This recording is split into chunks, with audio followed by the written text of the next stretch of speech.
وہ جعلی ریٹ نکل آیا، اس جعلی ریٹ پر اب چیزیں اور سودا بکوانا ہے، اور جو نہیں بیچے گا اس کو جرمانے کرنے ہیں، رشوت کھانی ہے اور اپنی جیب گرم کرنی ہے۔ یہ تو ہو گیا ایک بات، لیکن میں ایک اور بڑا اہم موضوع آپ کے سامنے ڈسکس کرنا چاہ رہا ہوں آپ کے پروگرام کی وساطت سے۔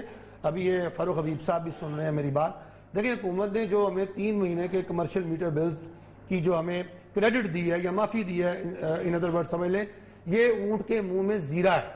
اچھی بات ضرور ہے، لیکن یہ اونٹ کے منہ میں زیرہ ہے۔ ہمیں اس سے بہت زیادہ توقع ہے حکومت سے کہ حکومت اپنے ایس ایم ای سیکٹر کو، اسمال انڈسٹری کو، کاٹیج انڈسٹری کو اپنے پاؤں پر کھڑا کرے، اس کو ریسکیو کرنے کے لیے اور بھی کام کرے۔ اب حکومت کو کرنا کیا ہے جو کام کرنے والا ہے؟ حکومت ٹیکسز میں آپ کو چھوٹ دے رہی ہے، آپ کو بجلی کے بلوں میں ریلیف دے رہی ہے حکومت آپ کو؟ نہیں، ٹیکسوں میں کوئی چھوٹ نہیں ملی ابھی تک۔ دیکھیں یہ کاروبار چلنا ابھی 20% تو کاروبار چل رہا ہے آپ کا، 80% تو کاروبار آپ نے بہت سے ٹیکسز میں چھوٹ دے دی آپ کو۔ نہیں جی نہیں، پنجاب گورنمنٹ وہ تو ٹیکس وصول ہی نہیں تھی کرتی، اس میں چھوٹ دے دی ہے۔ جو پی آر اے جو پنجاب ریونیو اتھارٹی تو ابھی تک اپنے پاؤں پہ کھڑی نہیں ہوئی، اس نے ابھی تک تو وہ ٹیکسز وصول ہی نہیں کیے جن پر چھوٹ دے دی انہوں نے۔ تو بات یہ نہیں ہے، وہ تو پہلے ان کو ملتے ہی نہیں تھے ٹیکسز۔ اب اصل مسئلہ یہ ہے دیکھیں کہ اب جو تاجر کا کیش فلو خراب ہوا ہے، یہ فاروق حبیب کو میں سمجھانا چاہ رہا ہوں، میرا بھائی ہے یہ، ان کو یہ اب تاجر کا 1.5-2 ماہ سے جو بزنس بند ہے اس کا کیش فلو متاثر ہو گیا۔ آپ کو ایک سبسٹینشل اماؤنٹ اس اکانومی کے اس سیگمنٹ میں آپ کو انجیکٹ کرنی پڑے گی، چاہے وہ آپ قرضوں کی صورت میں کریں، چاہے آپ امداد کی صورت میں کریں۔ اگر آپ نے اس کو حکومت نے اناؤنس کر دیا نا کہ سمال اینڈ میڈیم دیکھیں ابھی نہیں اناؤنس، یہی تو میں کہہ رہا ہوں نصر اللہ صاحب، ابھی یہ صرف ہمارے کان جو ہے پک گئے ہیں ریلیف پیکج سن کے یہ باتیں، ابھی کوئی عملی شکل جو ہے ہمیں نظر نہیں آئی، ابھی کوئی چیز ابھی ہمارے سامنے نہیں آئی۔ انہوں نے 1250 ارب روپے کا پیکج دیا، ٹھیک ہے جی، اس میں انہوں نے 200 ارب روپیہ دے دیا ایکسپورٹرز کو۔ اب مجھے بتائیں کہ ایکسپورٹرز کو آپ نے 200 ارب روپیہ دے دیا، پوری دنیا میں کاروبار بند ہو گیا، نہ اس نے مال باہر بھیجنا، نہ اس نے ایکسپورٹ کرنی ہے، اس کو 200 ارب روپیہ کیوں دیا آپ نے جی؟ آپ وہی 200 ارب روپیہ اور 100 ارب روپیہ جو آپ نے ایس ایم ای کے لیے رکھا تھا، آپ اپنے اسمال اور میڈیم اسکیل کے بزنس کو سب سے پہلے دیتے، اس کے سسٹم میں انجیکٹ کرتے۔ ہوا یوں کہ غلطی سے میں ان کی کوئی نیت پر شک نہیں کر رہا، غلطی سے یہ سیگمنٹ کو ہی بھول گئے۔ جب یہ کابینہ میں پیکج پاس ہو رہا تھا، میری کئی وزراء سے بات ہوئی ہے، ان کے دماغ میں بھی نہیں آیا کہ یار یہ چھوٹا تاجر اور چھوٹے اسکیل کے بزنس نے جو ایک متاثرہ فریق ہے اس لاک ڈاؤن کے نتیجے میں، اس کو ہم نے کیسے بچانا ہے، یہ ان کے دماغ میں نہیں تھا۔ پھر جب ہم نے شو ڈالا، آپ نے دیکھا میڈیا پہ آئے، سوشل میڈیا پہ آئے، اور ہم نے ان کو احساس دلایا، پھر جا کے ان کو یہ احساس ہوا۔ اور ابھی 2 دن پہلے ابھی ہم حضرت صاحب نے بجلی کے کمرشل بلوں پر ہمیں ریلیف دینے کا اعلان کیا ہے، تو یہ اچھی بات ہے، لیکن ہمارے اچھی بات ہے یہ، لیکن یہ اونٹ کے منہ میں زیرہ ہے۔ آپ کو اپنے چھوٹے تاجر کو کیوں اٹھانا ہے فاروق حبیب صاحب؟ اس لیے آپ نے اٹھانا ہے کہ یہ سیکٹر جو ہے یہ 40% آپ کی ورک فورس کو اکوموڈیٹ کرتا ہے، ان کو نوکریاں دیتا ہے۔ دیکھیں ہمارے پاس سویپر کام کرتے ہیں، ہمارے پاس گارڈ کام کرتے ہیں، اکاؤنٹنٹ کام کرتے ہیں، آفس بوائے کام کرتے ہیں، پی اینس کام کرتے ہیں، یہ سارے ماڑے غریب لوگ سفید پوش ہیں۔ یہ بیلچے اور تکڑیاں اٹھا کے آپ کے مانگنے کے لیے لائنوں میں راشن کے لیے نہیں لگ سکتے، یہ ہمارے ساتھ منسلک ہیں، ہمیں سیلز مین ہیں، سیلز گرلز ہیں۔ تو اس سیکٹر کو آپ نے بچانا آپ کے لیے اس لیے ضروری ہے کہ یہ بھی ایک دیہڑی دار اور غریب کا سیکٹر ہے۔ ٹھیک ہے ڈاکٹر شاہ حسن صدیقی صاحب، پیٹرولیم مصنوعات میں کمی تو ہو گئی، لیکن کیا بجلی کے نرخوں میں کمی ہو سکے گی؟ کیونکہ بہت سے ایسے معاہدے ہیں، ایسے ایگریمنٹ ہیں جن میں یہ لکھا گیا ہے کہ جو فلکچویشن ہوگی پیٹرولیم مصنوعات کی اور ایوریج قیمت جب نکلے گی تو اس کے بعد بجلی کی قیمتیں بھی اس میں کمی کی جائے گی۔ دیکھیے میں تو یہ سمجھتا ہوں کہ ان کو بلا کے دوبارہ ان کے ساتھ بھی مذاکرات کرنے ہوں گے، انہوں نے بہت زبردست منافع کمائے ہیں، اور میں تو یہ کہوں گا کہ ان لوگوں کو سی ایل میں ڈال کے ان سے مذاکرات کریں، اور وہ پھر آ کے حکومت سے سیٹل کریں گے، کیونکہ اس میں بہت سی غلط کاریاں بھی ہوئی ہیں۔ تو بجلی کے نرخ بھی کم ہونے چاہیے، گیس کے نرخ بھی کم ہونے چاہیے، مگر میں اگر آپ اجازت دیں تو 1-2 پوائنٹ جو آئے تھے، اگر اجازت دیں تو میں اس پر بات کر لوں۔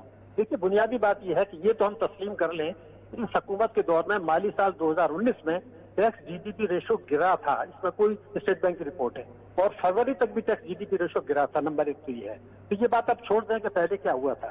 نمبر 1 یہ تھا کہ کیا یہ حقیقت نہیں ہے کہ اب سے کچھ ماہ پہلے جو پیٹرولیم لیوی تھا پاکستان میں، وہ ایچ ایس ڈی پر 8 روپے تھا، اس کو انہوں نے بڑھا کے اب 30 روپے کر دیا، جو پاکستان کی تاریخ میں سب سے زیادہ ہے۔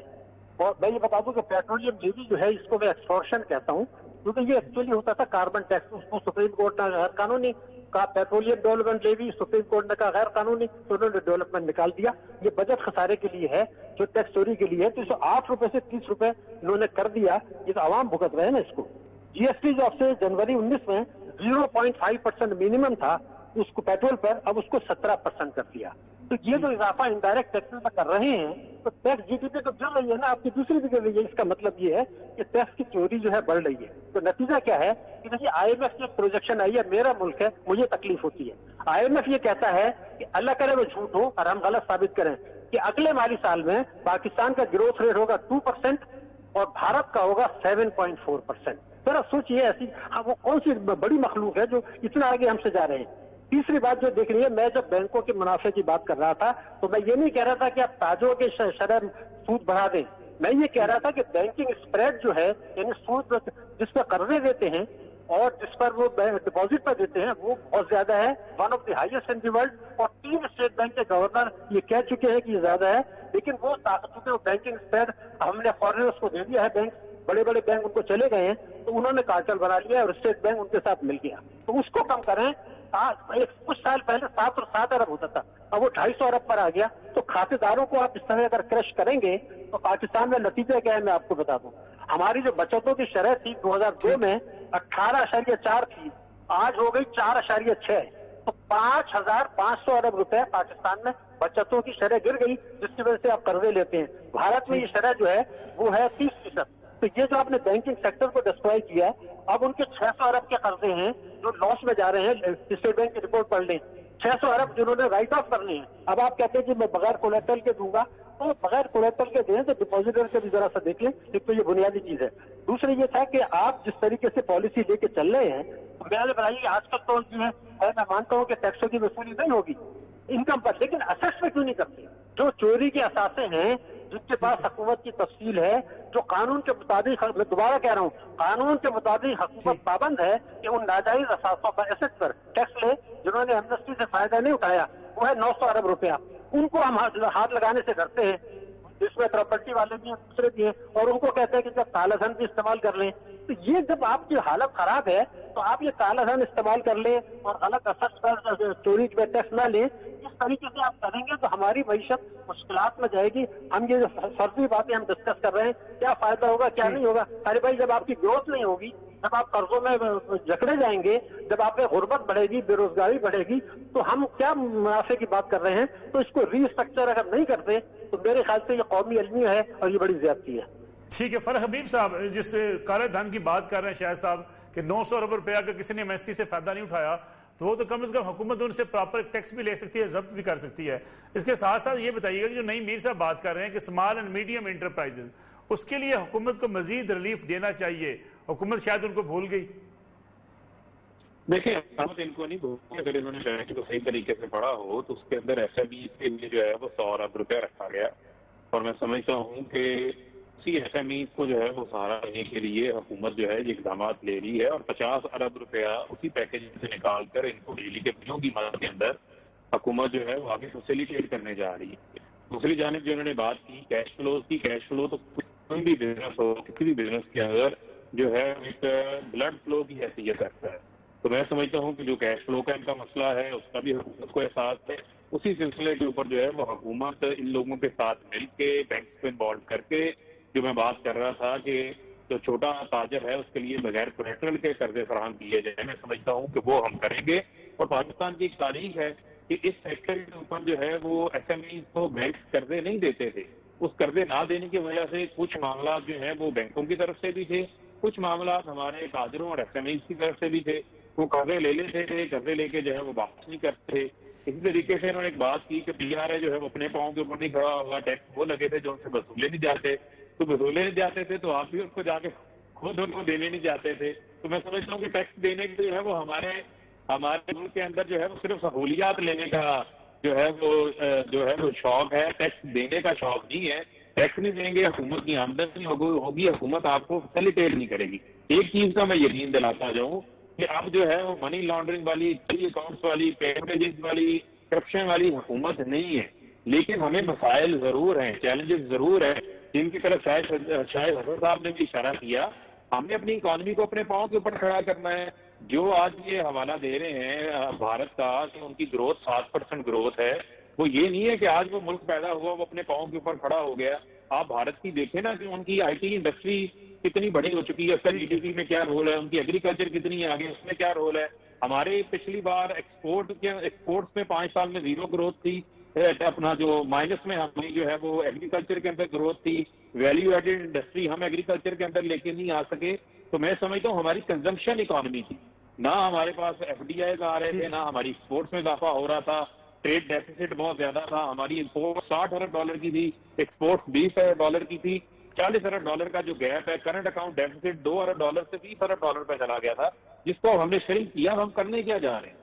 اب جو ہم اقدامات لے رہے ہیں، جو انٹرسٹ ریٹ کم کیا ہے، ہمارے ملک کے اندر انڈسٹریلائزیشن ہو، ہم ایکسپورٹ میں جائیں۔ ابھی نئی صاحب بات کر رہے تھے کہ ایکسپورٹ سیکٹر کو سہارا دیا، تو بھائی ان کا 100 ارب روپے کا ان کے سیلز ٹیکس کے، ڈی ٹی ایل کے، ان کے ریفنڈز تھے، وہ حکومت نے ان کو واپس دیے ہیں تاکہ کیش فلو کا مسئلہ نہ ہو، کیونکہ ایکسپورٹ سیکٹر میں ایک بڑی انڈسٹری کے اندر 20-25 ہزار جو ہے وہ مزدور کام کرتے ہیں۔ پہلے فرق صاحب چھوٹے کاروباری حضرات کو کاروبار کھولنے دیں گے؟ دیکھیں کاروبار جو ہے وہ میں نے آپ کو پھر کہا، کسی نے کوئی شوقیہ بند نہیں کروائے ہوئے۔ ایک کرونا کی صورتحال ایک ایسی ہے کہ جس کا ابھی ایک ایوالونگ سچویشن ہے، روز بروز جو ہے وہ ساری صورتحال کا جائزہ لیا جا رہا ہے۔ جہاں تک حکومت کے پاس ایک سپیس موجود تھی، گنجائش موجود تھی، وہاں پر لوگوں کو اس حد تک کام کرنے کی بھی اجازت دی گئی ہے۔ لیکن میں سمجھتا ہوں کہ اب آپ دیکھ رہے ہیں کہ بڑی تیزی سے جس طرح ٹیسٹوں کے اندر اضافہ ہوتا جا رہا ہے، اسی طرح ان کیسز کی تعداد کے اندر بھی اضافہ ہو رہا ہے۔ تو میں سمجھتا ہوں کہ بڑا سوچ سمجھ کے فیصلہ جو ہے اس کے اوپر لینا ہوگا، اور ٹرینڈز بھی چینج ہو رہے ہیں۔ جیسے پوری دنیا کے اندر کاروبار جو ہے وہ آن لائن کاروبار ہو رہے ہیں، پاکستان کے اندر بھی بہت بڑی تعداد کے اندر جو لوگ ہیں وہ آن لائن کاروبار کر رہے ہیں۔ تو میں سمجھتا ہوں کہ یہ میری کوئی سجیشن، اس کو سجیشن کے طور پہ لیں، لیکن میں سمجھتا ہوں کہ دنیا اب وہ نہیں رہے گی جو کرونا سے پہلے تھی۔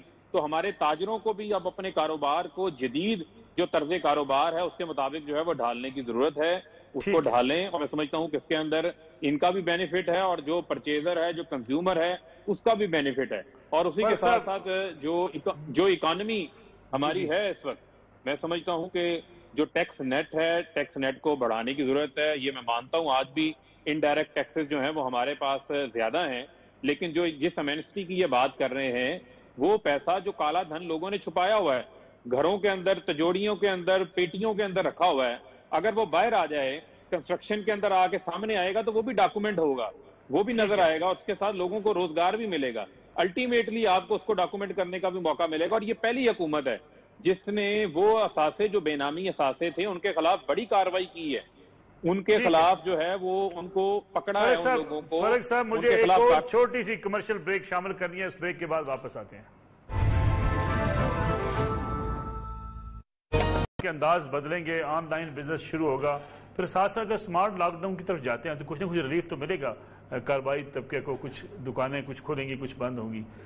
جی میں نے فرق صاحب کی بڑی تفصیلی گفتگو سنی ہے معیشت کے بارے میں، اور ان کے پورے یو ٹرنز مجھے نظر آئے ہیں اس حکومت کے۔ پہلے یہ حکومت کہتی تھی ہم کسی کو چھوڑیں گے نہیں، اب کہہ رہے ہیں کہ ہم کسی کو پوچھیں گے نہیں۔ ان کا بیانیہ پہلے غلط تھا، جب انہوں نے اثاثہ اور آمدن کی بنیاد پر 2 سالہ جو انہوں نے سیاسی ایک بیانیہ دیا اور اس کو معیشت پہ لاگو کیا، اور ہماری معیشت بیٹھ گئی۔ کیوں؟ کیونکہ ہم آج بھی سمجھتے ہیں کہ ہماری معیشت جو ہے اس کا 60 سے 70% غیر دستاویزی سرمایہ پر مبنی ہے، اور آج اگر انہوں نے تعمیراتی شعبے کو، غیر دستاویزی سرمایہ کو انہوں نے ان ہونے کی اجازت دی ہے، تو ہم سمجھتے ہیں یہ خوش آئند بات ہے۔ انہوں نے اپنے بیانیے کو درست کیا ہے، شکر ہے، کفر ٹوٹا خدا خدا کر کے انہیں کوئی عقل کی بات آ گئی۔ اور ہم یہ اگلا مطالبہ ان سے یہ کرتے ہیں کہ جو سہولت آپ نے کنسٹرکشن سیکٹر کو دی ہے وہی آپ پورے ملک کے کاروبار کو دیں، اور یہی جو آپ کی بلیک اکانومی ہے اسے بلیک اکانومی کو آنے دیں۔ میری بات سنیں پوری، نہیں پیسے کو آنے دیں، کاروبار ہونے دیں، اس آپ غیر دستاویزی سرمایہ کو اپنی طاقت بنائیں، کیونکہ یہی ایک موقع ہے کہ کورونا کو لے کر آپ ایف اے ٹی ایف میں اپنا مقدمہ لڑ سکتے ہیں، آپ منی لانڈرنگ کے حوالے سے اپنے مقدمات کو جیت سکتے ہیں، اور آپ ثابت کر سکتے ہیں کہ ہم نے اپنے 10,000 روپے چوری کرنے والے کو جیل بھیج دیں۔ چوری کا بیانیہ نہیں، دیکھیں یہ پھر چوری پیسہ کو برآمد کیا پھر اس بیانیہ نے، کتنی رقم آپ نے کرپشن کی اس بیانیے کی بنیاد پر آپ نے اپنا سرکاری خزانے میں جمع کرا دی، جن پر آپ نے الزام لگائے وہ تو انگلینڈ بیٹھے ہوئے ہیں آرام سے، وہ تو اپنا آرام سے، ان کو تو آپ کچھ بگاڑ نہیں سکے۔ اس کا مطلب ہے آپ کا بیانیہ بری طرح فلاپ ہوا۔ اب میں آ رہا ہوں آپ کے اس سوال کی طرف کہ جو کاروبار ہے ہمارا عید کے ریلیٹڈ۔ بھائی دیکھیں، آپ کہہ رہے ہیں محدود وقت کے لیے دکانیں کھولیں، بھائی جو محدود وقت کے لیے بزنس آپ نے آج کھولا ہوا ہے اس کا حال دیکھیں کہ شام 5 بجے وہاں ہوتا کیا ہے، وہاں پر بندے پہ بندہ چڑھا ہوتا ہے، اور وہاں کوئی وہ سارے ایس او پیز وہاں آپ کے پامال ہو رہے ہوتے ہیں۔ بھئی آپ نے کاروبار کھولنا ہے تو خدا را 24 گھنٹے کے لیے کھولیں۔ آپ اب عید کے ریلیٹڈ جتنا بزنس ہے ہمارا، گارمنٹس کا بزنس، شوز کا بزنس اور عید کے تہوار، اس کو 24 گھنٹوں کے لیے کھول دیں، اور 24 گھنٹوں کے لیے جب یہ کھلے گا تو دکاندار اور طب کے ماہرین اور انتظامیہ ان پر مشتمل، یعنی دکانداروں کے نمائندوں پر مشتمل آپ کمیٹیز ایس او پیز کے لیے کمیٹیز بنا دیں، اور وہ کمیٹیز جو ہیں وہ مارکیٹوں میں ایس او پیز پر عمل درآمد کروائیں۔ یار کوئی کام تو کریں نا خدا کے واسطے۔ یہ لاک ڈاؤن نے، یہ جزوی لاک ڈاؤن ہے، یہ سمارٹ لاک ڈاؤن ہے، یہ مکمل لاک ڈاؤن ہے، یہ سب ایک جھنس ہے۔ شارٹ بتا دیں کیا فائدہ ہوگا؟ جی فائدہ اس کا یہ ہوگا کہ جی فیشن بدل جاتا ہے، سرمایہ آپ کا سٹک ہو جاتا ہے، موسم بدل جاتا ہے۔ جو ہم نے سرمایہ کاری کی ہے، اتنی بڑی سرمایہ کاری، 24 گھنٹے تو پھر کیا ہوگا؟ 24 گھنٹے کیا ہوگا؟ 24 گھنٹوں میں رش کم ہو جائے گا، آپ کا جو گاہک ہے وہ تقسیم ہو جائے گا، کچھ لوگ آپ کے صبح آئیں گے، کچھ رات کو آئیں گے، کچھ سحری کے وقت آئیں گے، تو اس طرح آپ کچھ ایس او پیز ہم بیٹھ کے تشکیل دے لیں گے، ہم وہ جو ہمارے آف پیک آورز ہیں ہم وہاں پر ہم نا کو سیلز لگا دیں گے، ڈسکاؤنٹ دے دیں گے، کوئی ایسا طریقہ بنائیں گے کہ رش نہ لگے۔ یہ تو ہر کام رش لگانے والا کرتے ہیں۔ ڈاکٹر صدیقی صاحب، پیٹرولیم مصنوعات کی کمی کے بعد ممالک نے یہ فیصلہ کیا، ہندوستان اس میں شامل ہے، کہ اس کا براہ راست جو ہے عوام کو فائدہ دینے کے بجائے اس نے اس پیسے کو جو کمی ہوئی پیٹرولیم مصنوعات میں ورلڈ وائڈ، اس کو کورونا کی امداد کے لیے استعمال کر لیا۔ پاکستان نے تو اچھا آپشن استعمال کیا کہ عوام کو ریلیف دے دیا۔ دیکھیے ایسی کوئی بات نہیں ہے، ہم نے جتنے 1.4 ارب ڈالر کو ہمیں آئی ایم ایف نے قرضہ دے دیا، عالمی بینک آپ کو قرضہ دے رہا ہے، ایشین ڈیولپمنٹ بینک آپ کو قرضہ دے رہا ہے، G20 نے آپ کو 1 سال کے لیے قرضوں کی مدت ایکسٹینڈ کر دی، الحمدللہ ڈونیشنز آ رہے ہیں۔ کبھی ہمیشہ ڈونیشن کی بات ہوتی ہے، کبھی یہ بھی بات کریں کہ جی قوم کا آفت آ گئی ہے تو ایمانداری سے ٹیکس دے دیں، یہ تباہی کا نسخہ ہے۔ میں آپ کو جو پوری ذمہ داری سے بتا رہا ہوں، اگر آپ اجازت دیں 1-2 منٹ میں۔ بدو خبیب صاحب نے ابھی کہا کہ جی ہم تو وہ جو چوری کا پیسہ نکلوانا چاہتے ہیں، میں تو یہ کہہ رہا تھا کہ چوری کے پیسہ آپ تھوڑا نہیں نکلوائیں گے، جو پراپرٹیز ہیں جن کی تفصیل حکومت کے پاس ہے، پلاٹس ہیں، انویسٹمنٹ بانڈ میں پیسہ ہے، بینک ڈپازٹس ہیں، نیشنل سیونگس ہیں، ان کا سے 900 ارب روپے مل سکتا ہے۔ یہ نہیں لے کے آپ کس کی مدد کرنا چاہ رہے ہیں؟ چوروں ڈاکوؤں کی؟ میرا یہ اعتراض ہے اور رہے گا۔ نمبر 1، ہم نے جو کچھ اکنامکس پڑھی ہے تو اگر معیشت کو ترقی دینی ہے تو 3 چیزیں ہوتی ہیں۔ ایک ملکی سرمایہ کاری ہوتی ہے، اس میں ایسے جیسے ہمیں 6 سال میں 110 ارب ڈالر کی ہمارے پاس ریمیٹنسز آ گئی، اگر اس کا 50% ہم ریمیٹنس انویسٹمنٹ میں لے جاتے تو آج ہماری گروتھ 10% ہوتی۔ ہم نے برآمدات کرنے کے بجائے اس کو ڈیفیسٹ کو ایڈجسٹ کر دیا، وہی آج کر رہے ہیں، یہ تباہی ہے۔ دوسرا ڈومیسٹک سیونگ سے گروتھ ہوتی ہے، ہماری ڈومیسٹک سیونگ جو گری ہیں 2002 سے اب تک، تو 5500 ارب روپے آپ یہ نقصان اٹھا رہے ہیں، ملکی سرمایہ کاری میں اٹھا رہے ہیں، ٹیکسز میں اٹھا رہے ہیں، تو ہم کیسے آگے ترقی کریں گے؟ آپ آگے کا سوچیں۔ اگر ہر ایک آدمی اپنا سوچ لے، حکومت اپنا سوچ لے۔ صاحب پرام کا وقت بالکل مختصر رہ گیا، میں فرق حبیب صاحب سے اس پہ کمنٹ لے لوں۔ فرق صاحب، جس چیز کی بات کر رہے ہیں ڈاکٹر شاہد صدیقی صاحب کہ 900 ارب روپیہ اس کا ریکارڈ حکومت کے پاس موجود ہے، یہ کالا دھن ہے، بینکوں میں پڑا ہوا ہے، پراپرٹی ہے، یہ تو حکومت کو کم از کم یہ ہتھیار لینی چاہیے۔ دیکھیں حکومت نے تو آپ کو پتا ہے کہ سب سے بڑی تعداد کے اندر حکومت نے ان کا ڈیٹا کلیکٹ کیا، ان لوگوں کا بینک سے ڈیٹا لیا، FBR نے ان کو نوٹسز جاری کیے اور ان کے خلاف بہت بڑی بے نامی جائیدادوں کے خلاف جو ہے وہ کارروائی بھی کی گئی ہے۔ میں یہ سمجھتا ہوں کہ ایک جو فضا جب ہم کارروائی کرتے ہیں پھر آپ کہتے ہیں جی حکومت جو ہے وہ سرمایہ کار کے خلاف جو ہے وہ کارروائیاں کر رہی ہے، ایک خوف کی صورتحال پھیلا رہی ہے، پھر نئی میر صاحب کہتے ہیں آگے جناب کہ حکومت جو ہے وہ ہمیں کام نہیں کرنے دے رہی، ہم ہڑتالیں کریں گے، ہم ٹیکس کریں گے، NTM نمبر مانگا جائے، ڈاکومنٹ کرنے کی کوشش کی جائے، پھر عدم تعاون کی صورتحال کے اوپر چلے جاتے ہیں۔ تو میں یہ سمجھتا ہوں کہ یہ تمام تر اقدامات ہم نے مل جل کے لینے ہیں، ایک وقت درکار ہے، آپس میں میوچل کانفیڈنس بلڈنگ کر کے لینے ہیں، اور میں سمجھتا ہوں کہ ہم بہتری کی طرف آگے بڑھیں گے۔ اور جو شاہد حسن صدیقی صاحب بات کر رہے ہیں، دیکھیں یقیناً جو انہوں نے بات کی ہماری ریمیٹنسز آتی ہیں، میں وہی تو بات کر رہا ہوں کہ ماضی کی حکومتوں نے ایکسپورٹس ہماری بڑھائی نہیں۔ آج جو چائنا ترقی کر کے بیٹھا ہے کہ ان کی ٹیکسٹائل کی صرف 350 ارب کی ایکسپورٹس ہیں، بنگلہ دیش کی 37 ارب ڈالر کی ایکسپورٹس ہیں ٹیکسٹائل کی، ہماری جو ہے وہ 20 ارب ڈالر کی ٹوٹل برآمدات ہیں پورے ملک کی ہماری، جس کو بھی حکومت نے 10% اس کے اندر اضافہ کیا تھا اس سیکٹر کو مراعات دے کے۔ تو میں سمجھتا ہوں کہ حکومت درست سمت کی طرف بڑھ رہی ہے۔ 70 سال کی ناکامیاں ہیں جن کو ہم نے اب ٹھیک کرنا ہے، اس کا حساب جو ہے وہ آپ 1.5 سال کی حکومت نہ لیں، انشاءاللہ 5 سال پورے کرنے دیں۔ بالکل ختم ہو گیا، آپ کا بہت شکریہ، آپ نے پروگرام جوائن کیا۔ ڈاکٹر شاہد حسن صدیقی صاحب، نئی میری صاحب، آپ کا بہت شکریہ۔ ناظرین یہ آج کا پروگرام تھا، کل آپ سے انشاءاللہ پھر ملاقات ہوگی، اجازت دیجیے، اللہ حافظ۔